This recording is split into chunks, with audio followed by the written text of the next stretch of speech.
कहानी की शुरुआत 2019 में होती है। रमेश एक छोटा किसान था जो अपने परिवार के साथ एक गांव में रहता था। खेती ही उसका एकमात्र साधन थी और उसी से वह अपने परिवार का पालन पोषण करता था। उसका बेटा रोहन पढ़ाई में बहुत होशियार था और इंजीनियर बनने का सपना देखता था। रमेश अपने बेटे के इस सपने को पूरा करने के लिए दिन रात मेहनत कर रहा था। एक साल गांव में भयंकर सूखा पड़ा। फसलें पूरी तरह से बर्बाद हो गईं और रमेश को भारी नुकसान हुआ। इस कठिन समय में उसकी कमाई का कोई साधन नहीं था, लेकिन रोहन की पढ़ाई के लिए उसे पैसों की जरूरत थी। रमेश ने कई जगह मदद मांगी, लेकिन उसकी आर्थिक स्थिति देखते हुए कोई उसे उधार देने को तैयार नहीं हुआ। तभी उसे गांव के मुखिया ठाकुर साहब का ध्यान आया, जो पैसे के मामले में बहुत सख्त माने जाते थे। ठाकुर साहब से मदद मांगना आसान नहीं था, लेकिन अपने बेटे की पढ़ाई के लिए रमेश ने हिम्मत जुटाई और ठाकुर साहब के पास गया। रमेश ने नम्रता से कहा, ठाकुर साहब, मेरे बेटे की पढ़ाई का खर्चा बढ़ता जा रहा है। इस साल सूखे ने मुझे बर्बाद कर दिया है। क्या आप कुछ मदद कर सकते हैं? ठाकुर साहब ने कठोर स्वर में कहा, रमेश, मैं मदद कर सकता हूं, लेकिन इसके बदले तुम्हें अपने खेतों का आधा हिस्सा गिरवी रखना होगा। अगर तुम समय पर कर्ज नहीं चुका पाए तो खेत मेरे हो जाएंगे।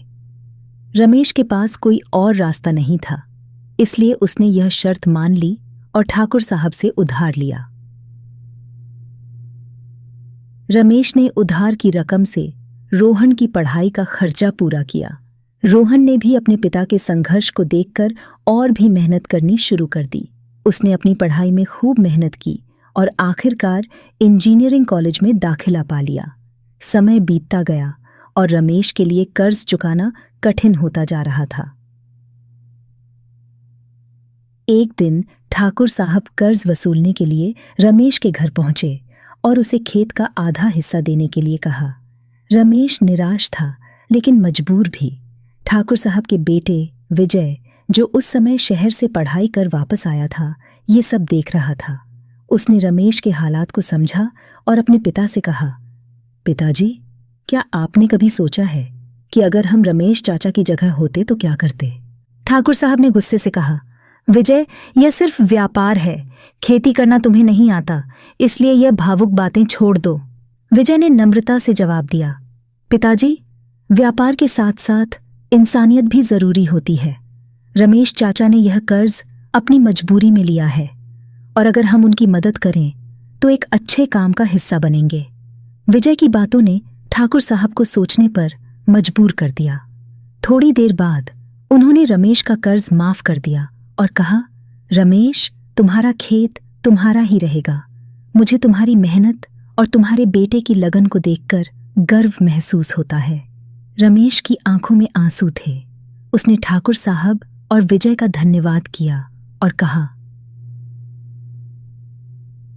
आपकी यह उदारता मेरे और मेरे बेटे के जीवन का सबसे बड़ा तोहफा है। इस घटना के बाद ठाकुर साहब ने भी गरीब किसानों की मदद करने का प्रण लिया। विजय के प्रयास ने ठाकुर साहब का दिल बदल दिया और उन्हें यह एहसास दिलाया कि समाज में एकता और करुणा से ही सच्चा विकास संभव है। इस कहानी से यह सीख मिलती है कि कठिन समय में दया और सहानुभूति दिखाने से न केवल दूसरों का भला होता है, बल्कि समाज में सच्ची मानवता भी कायम होती है।